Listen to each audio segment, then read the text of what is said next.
시청자 여러분 안녕하십니까? BOA 모닝뉴스 시작합니다. 미한일 북핵 수석대표 협의에 나선 성킴 미국 대북 특별대표가 미국은 북한에 적대적 의도가 없다며 북한이 대화 제의에 호응할 것을 거듭 촉구했습니다. 그러면서 북한이 대화 제의에 응할 때까지는 유엔 안보리 결의를 완벽하게 이행할 것이라고 강조했습니다. 첫 소식 조상진 기자가 보도합니다. 성김 미국 대북 특별대표는 14일 도쿄 일본 외무성에서 열린 미한일 북핵 수석대표 회의 모두 발언에서 미국은 북한에 적대적인 의도가 없다고 강조하고 북한은 미국의 다양한 대화 제의에 긍정적으로 반응하기를 바란다고 밝혔습니다. 성김 특별대표는 이어 핵, 미사일 개발 등에 따른 국제사회의 대북 제재에 대한 분명한 입장도 밝혔습니다. 미국은 북한이 대화 제의에 긍정적으로 반응할 때까지 유엔 안보리 결의안을 완벽하게 이행할 것이라고 강조한 것입니다. 이어 북한 문제에 대해 동맹인 한국, 일본과 함께 긴밀히 협의해 해결해 나갈 것이라면서 최근 북한의 상황은 삼국 공조가 더욱 중요하다는 것을 일깨워준다고 지적했습니다. Recent developments in the DPRK are a reminder of the importance of close communication and cooperation among our countries. And our commitment to security of Japan and the world is stronger than ever. The United States is grateful to the ROC and Japan for their close coordination of the DPRK, and we look forward to continuing that today. 일본 측은 최근 북한의 장거리 순항미사일 시험 발사에 영내 평화와 안정을 위협한다면서 북한의 핵과 미사일 개발에 대처하기 위해 미한일 3국 협력의 중요성이 날로 커지고 있다고 강조했으며 한국 측은 미한일 3국이 북한과의 관계 개선을 위한 협의를 할 수 있을 것이라고 말했습니다. Importance of the trilateral cooperation is not limited to the issue of North Korea, but extended to the peace and stability of the region. The Japanese government welcomes the recent advancement of the trilateral dialogue and multilateral. The three of us can have candid discussions on how to engage North Korea based on our shared understanding of the urgency of the North Korean regime. 이런 가운데 성김 특별대표는 협의 후 한국 언론들과의 회견에서 우리는 비핵화 진전과 상관없이 인도적 우려를 해소하기 위해 북한과 협력할 준비가 돼 있다고 밝히고 미국은 접근성과 모니터링에 대한 국제 기준을 충족한다면 가장 취약한 북한 주민에 대한 인도적 지원을 지지하고 특정 남북 간 인도적 협력 프로젝트를 지지할 것이라고 말했다고 한국 언론들이 전했습니다. 또 한국전쟁에서 실종된 미군 유해 수습을 위한 협력 재개를 희망하며 의미 있는 신뢰 구축 조치를 모색하는 데도 열려 있다고 설명했으며 한국 외교부의 노규덕 한반도 평화교섭 본부장은 미한 공동의 대북 인도적 협력 사업과 관련해 양국은 최근 1년의 협의를 통해 상당한 진전을 이룬 바 있다면서 두 나라는 북한이 호응할 경우 즉시 북한과 협력할 수 있도록 사전 준비를 갖춰놓는다는 입장이라고 밝혔다고 한국 언론들이 보도했습니다. BOA 뉴스 조상진입니다. 북한에 제공하는 인센티브 등 유인책만으로는 북한의 핵 개발 노선을 바꿀 수 없으며 강력한 대북 제재 이행을 통해 북한의 행동 변화를 이끌어내야 한다고 마이크 폼페오 전 미국 국무장관이 밝혔습니다.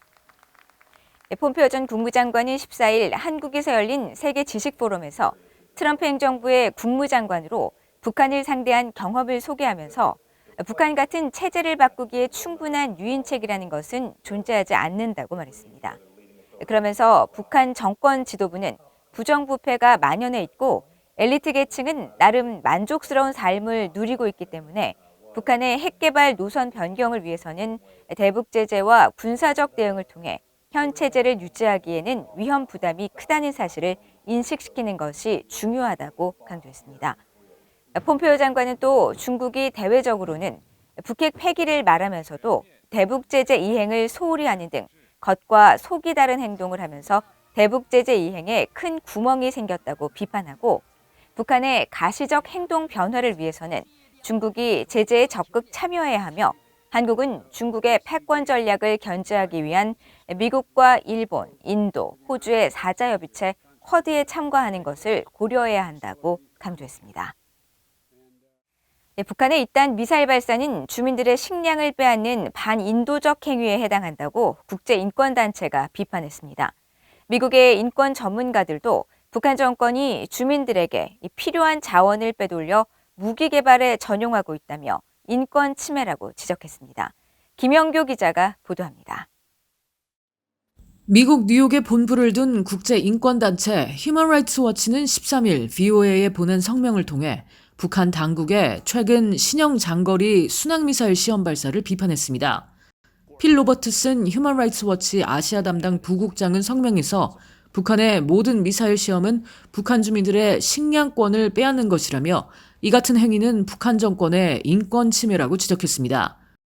또 북한의 미사일 발사는 김정은 북한 국무위원장과 그 일가의 조직적인 인권 침해 통치에 의해 촉진되는 북한 내 자원 전용을 더욱 심화시킨다면서 기본적인 인도주의 생필품 지급에 필요한 자원을 1인 통치를 찬양하기 위한 목적으로 군수 산업에 매우 부적절하게 배당하는 건 북한과 같은 끔찍한 독재 정권 아래서만 볼 수 있다고 비판했습니다. 그러면서 다른 무엇보다 미사일과 핵실험을 우선시하는 김정은의 결정으로 초래된 굶주림과 질병으로 수천 명의 북한 주민들이 소리 없이 죽어가고 있다고 지적했습니다. 워싱턴의 북한 인권단체인 북한 자유연합의 수잔 숄티 대표는 VOA에 북한 정권이 또다시 미사일 시험을 강행한 게 놀랍지 않다면서 김정은 위원장이 얼마나 무모하고 자국민에게 잔혹한지를 보여주는 예라고 말했습니다. 그러면서 북한이 미사일 하나를 개발해 발사하는 데 드는 비용이 대략 8억 5천만 달러라며 이는 1,900만 북한 주민들을 1년 먹여 살리는 데 충분한 돈이라고 지적했습니다. Today, most North Koreans that are not part of the regime's elite face chronic hunger and malnourishment, while Kim Jong-un diverts billions for his own lavish lifestyle and develop nuclear weapons that threaten South Korea and destabilize the region. 로버타 코엔 전 국무부 인권 담당 부차관보도 이번 미사일 시험은 북한 내 인적 자원과 재정적 자원의 상당 부분이 무기 개발에 투입되고 있다는 것을 보여준다고 평가했습니다.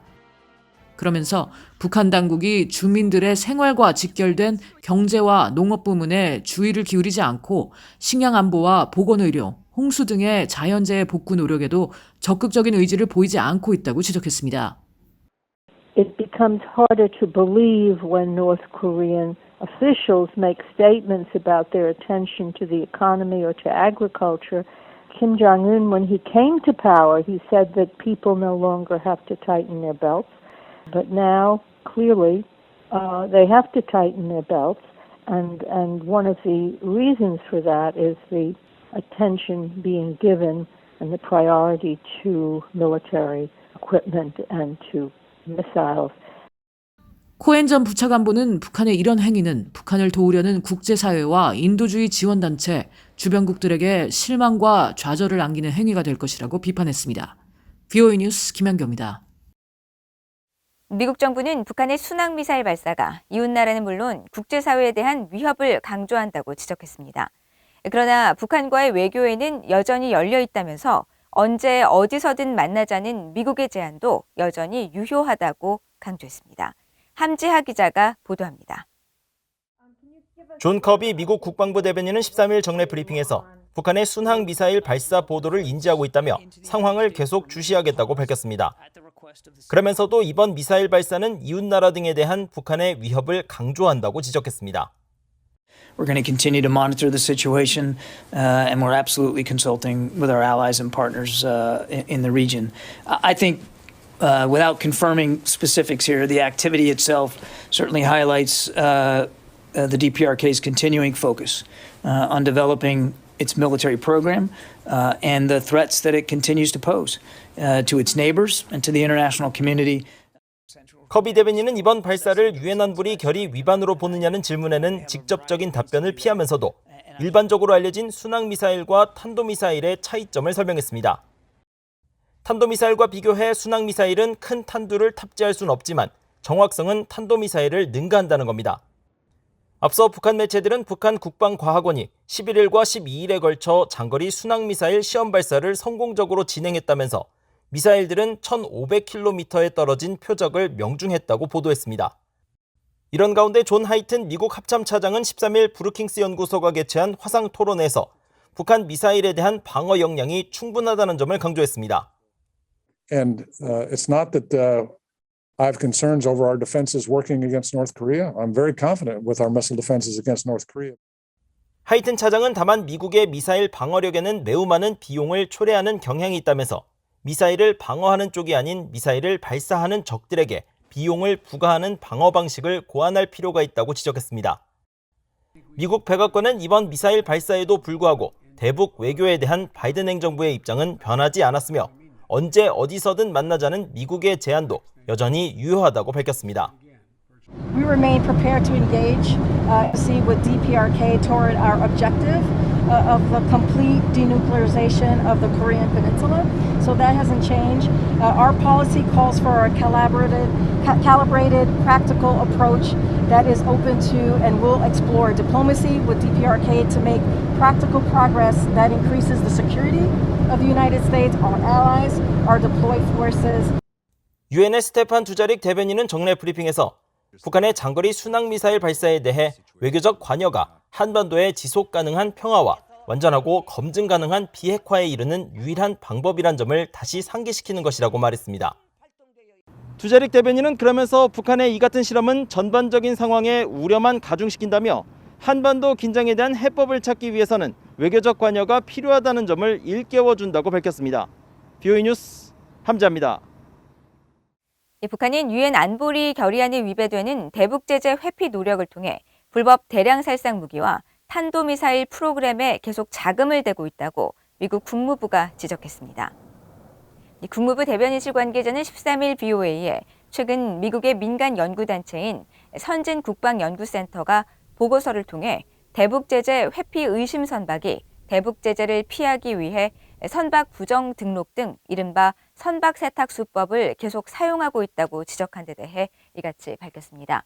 국무부 관계자는 선박 부정 등록 등 불법 행위를 저지하기 위해 유엔의 대북 제재는 그대로 유지되고 있다면서 미국 정부는 유엔에서의 외교와 북한 주변국들과의 외교를 포함한 조치를 통해 대북 제재를 계속 이행할 것이라고 거듭 강조했습니다. 앞서 선진국방연구센터는 지난 9일 보고서를 통해 대북 제재를 회피한 것으로 의심되는 선박이 해당 선박에 부여된 고유 식별 표식이 아니라 정상적으로 보일 수 있는 다른 표식을 확보하는 계획을 활용해왔다고 지적하고 이는 선박 외관을 바꾸거나 선박 자동 식별 시스템으로 가짜 데이터를 보내는 기존 수법보다 더 정교해진 것이라고 설명했습니다. 미국 의회사나 해외 원조기구가 북한 내 인신매매가 심각하다며 북한을 인도적 지원 대상 후보국에서 제외한다고 발표했습니다. 미국 연방관보가 13일 공개한 자료에 따르면 미국 해외 원조기구 밀레니엄 챌린지 코퍼레이션 MCC는 2022 회계연도 지원 대상 의회 보고서에서 북한의 1인당 연평균 소득이 미화 4,095달러 미만으로 지원 기준 대상이기는 하지만 66개 후보국에서 최종 제외하기로 결정했다고 명시했습니다. 보고서는 지난 2000년 제정된 인신매매 피해자 보호법에 의거해 북한은 인신매매 실태가 최악인 3등급으로 지정됐다고 밝히고 3등급으로 지정된 국가들은 미국 정부가 제공하는 인도주의 구호나 지원금 대상에서 제외될 수 있다고 설명했습니다. 이번 회계연도에서는 미얀마와 캄보디아, 이란, 쿠바 등 15개 나라가 북한과 함께 인신매매 등 인권 침해 국가로 지목돼 지원 대상에서 제외됐으며 북한은 지난 2020 회계연도에도 북한과 이란, 시리아, 쿠바 정부에 대한 재정 지원을 금지하는 국무부 종합세출법 항목에 따라 인도 지원 후보국에서 제외된 바 있습니다. 이상으로 BOA 모닝뉴스를 모두 마칩니다. 시청해주신 여러분 고맙습니다.